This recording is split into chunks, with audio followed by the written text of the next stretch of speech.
ہم اکثر یہ کہہ دیتے ہیں کہ کھانے کے شروع میں پانی پی لیں. کتنے شروع میں, کتنا وقت پہلے, کھانے کے درمیان میں, کتنا درمیان میں اور کتنی مقدار میں, اور اینڈ پہ نہیں پینا چاہیے؟ نبی کریم صلی اللہ علیہ وآلہ وسلم کے طریقے کے حوالے سے اس کے بارے میں نا میں آپ کو بہت پیارا ایک واقعہ بھی بتاتا ہوں. میں اس وقت احادیث کو اتنا زیادہ نہیں جانتا تھا, تو میں نے لوگوں کو بتایا کہ کھانے میں پانی لینا ہی نہیں چاہیے. تو وہ میرے سامنے نا وہ ایک بات رکھتے تھے کہ کھانے سے پہلے پانی پینا سونا ہے, درمیان میں پینا چاندی ہے, اینڈ پہ پینا. میں نے کہا بھائی صاحب یہ کبھی بھی سچ پہ مبنی نہیں ہو سکتا, کیونکہ میرا یہ ماننا ہے کہ نبی صلی اللہ علیہ وآلہ وسلم کو اللہ تعالیٰ نے رحمت للعالمین بنا کے بھیجا ہے, اور نبی صلی اللہ علیہ وآلہ وسلم کبھی ایسی بات کہہ ہی نہیں سکتے جس سے کوئی تکلیف ہو. اب اس کو میڈیکلی پوائنٹ سے جانیے. آپ نے سبزیاں اگر لیں تو وہ آپ کے اسٹمک میں 2.5 گھنٹے رہیں گی. اگر آپ نے دالیں لیں تو وہ 4 گھنٹے رہیں گی. اگر آپ نے گوشت لیا تو وہ 6 گھنٹے رہے گا. جبکہ جو پانی ہے وہ میکسیمم 2 سے 3 منٹ رہے گا. اب میں آپ کو سائنٹیفکلی بتاتا ہوں, جب کھانا آپ کے سامنے آتا ہے آپ کی آنکھیں اس کو دیکھتی ہیں تو اس کا امیج لیتی ہیں, اور وہ امیج وہ برین کو دیتی ہیں, اور برین اسی امیج کے اکارڈنگ اس کھانے کو ڈائجسٹ کرنے کے لیے سیکریشن پروڈیوس کرتا ہے. وہ آپ کے منہ میں جو پانی آتا ہے یہ وہ ایکچوئل میں سیکریشن ہے جس نے کھانے کو ڈائجسٹ کرنا ہے. ٹھیک ہے.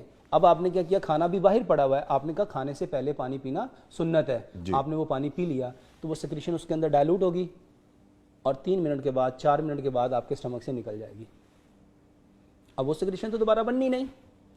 اب دوسری سیکریشن کب بنے گی؟ آپ نے کھانا لیا, آپ کے ٹیسٹ بوڈ پہ لگا, اور اس نے برین کو ٹیسٹ کے اکارڈنگ میسج کیا, اور برین نے پھر دوبارہ سے ایک سیکریشن پیدا کی.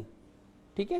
ابھی آپ کھانا کھا رہے تھے, آپ نے کہا کھانے کے دوران پانی پینا, پہلے سونا ہے بعد میں چاندی ہے. تو آپ نے پھر پانی لے لیا, تو آپ نے اس سیکریشن کو دوبارہ پھر اس کے اندر ڈائلوٹ کیا, اور وہ اسٹمک سے نکل گئی. اور تیسرے نمبر پہ کہا ہاں جو اینڈ پہ پیو گے وہ لوہا ہے. اور اگر انفارچونیٹلی آپ نے اینڈ پہ لے لیا تو وہ جو سیکریشن جب کھانا آپ کا چھو کر کے آپ کے اسوفیگس کے ذریعے آپ کے اسٹمک کی طرف جاتا ہے, تو وہاں پہ جو فائنل ریسیپٹرز ہیں وہ برین کو اگین میسج کرتے ہیں کہ اسٹمک میں یہ کھانا جا رہا ہے, تو جو سیکریشن وہاں پروڈیوس کرنی ہے اس کو پروڈیوس کر دیا جائے. تو وہ کھانا جب وہاں پہنچتا ہے اور آپ نے اینڈ آف ایٹنگ پہ پانی پی لیا تو وہ ساری سیکریشن کو اپنے اندر ڈائلوٹ کرے گا, اور 3 منٹ میں آپ کے اسٹمک سے لے کے چلا جائے گا. اب کھانے میں تو 2.5 گھنٹے وہاں رہنا ہے. اب کھانا وہاں پڑا پڑا سڑے گا. وہ جو سڑے گا اس سے گیس پروڈیوس ہوگی, اور اسی گیس کو آج میڈیکلی پوائنٹ آف ویو سے کہا جاتا ہے گیسٹرائٹس. جی بالکل. اور یہی گیسٹرائٹس جب 1 دن 2 دن 3 دن 4 دن کنٹینیوس رہتا ہے تو یہ گیسٹرائٹس بن جاتا ہے. اور یہ گیسٹرائٹس جب بنے گا, اب اس کے مزے کی بات آپ کو بتاتا ہوں. اب کھانا تو اسٹمک میں آ گیا, اب وہاں پہ اس کو ڈائجسٹ کرنے کی سیکریشن ہی نہیں, کیونکہ وہ تو آپ نے پہلے سونا سمجھ کے, چاندی سمجھ کے, لوہا سمجھ کے پانی پی لیا, اور وہ سیکریشن کو بہا کے لے گیا. اب یہاں کیا ہوگا؟ اب اسٹمک جو ہے یہ بھی ایک وائٹل آرگن ہے, یہ برین کو میسج کرے گا اس کو ہضم کرو. اب برین کے پاس کوئی اور انفارمیشن نہیں ہے, کیونکہ اسٹمک میں نہ تو آنکھیں ہیں, نہ ہی ٹیسٹ بوڈ ہے, نہ ہی کوئی ریسیپٹرز ہیں جو برین کو میسج کر سکیں کہ یہ کیا ہے. تو پھر برین کیا کرتا ہے, آپ نے جو کچھ زندگی میں کھایا ہوتا ہے اس کی تھوڑی تھوڑی سیکریشن دے دیتا ہے. اور یہ جتنی سیکریشنز ہیں یہ ساری کی ساری سوائے سلائیوا کے, سلائیوا الکلائن ہے اور باقی ساری سیکریشن ایسیڈک ہے. اب وہ بنڈل آف ایسڈ آ جاتے ہیں. اب آپ نے سپوز کھایا تھا مٹن, آپ نے کھائی تھی بریانی, آپ نے کھائی تھی سبزی, تو سبزی کے لیے تو صرف وہ سیکریشن چاہیے تھی نا جس نے سبزی کو ڈائجسٹ کرنا تھا, لیکن آپ نے برین کو تو میسج کیا نہیں. اب برین نے کیا کیا, ملٹیپل اس نے سیکریشنز دے دی. جب وہ ملٹیپل سیکریشنز آئیں گی وہ ساری کی ساری ایسڈ ہیں, اور آپ کی باڈی میں ایک دم ایسڈ کا لیول بڑھ جائے گا, جس کو آپ لوگ کہتے ہیں تیزابیت. جی بالکل. وہ کہتا ہے یار میں نے تو اتنا اچھا کھانا کھایا لیکن تھوڑی دیر کے بعد مجھے تیزابیت ہوگی. وہ تیزابیت کیوں ہوئی؟ جو آپ نے پانی انٹیک کیا. اور اگر ہم نبی صلی اللہ علیہ وآلہ وسلم کے طریقے پہ آتے, جس کے بارے میں نبی صلی اللہ علیہ وسلم کی صحیح بخاری کی حدیث ہے, اپنی بھوک کے 3 حصے کرو, ایک حصہ کھانا, ایک حصہ پانی, اور ایک حصہ ہوا کے لیے, نفس کے لیے چھوڑ دو. اس کے بارے میں مجھے کوئی حدیث تو نہیں ملی, لیکن امام ابن قیم رحمۃ اللہ علیہ کا ایک واقعہ ملا کہ امام ابن قیم فرماتے ہیں کہ جو پانی آپ پیتے ہو وہ کم از کم کھانے سے 27 منٹ پہلے پیو. 27 منٹس آپ پہلے ہی لے لیں. ہاں. اور اگر آپ اکارڈنگ ٹو میڈیکل سائنس دیکھیں گے تو جو پانی آپ پیتے ہیں وہ پینے سے آپ کے یورینری بلیڈر تک جانے میں 30 منٹ لیتا ہے. اچھا.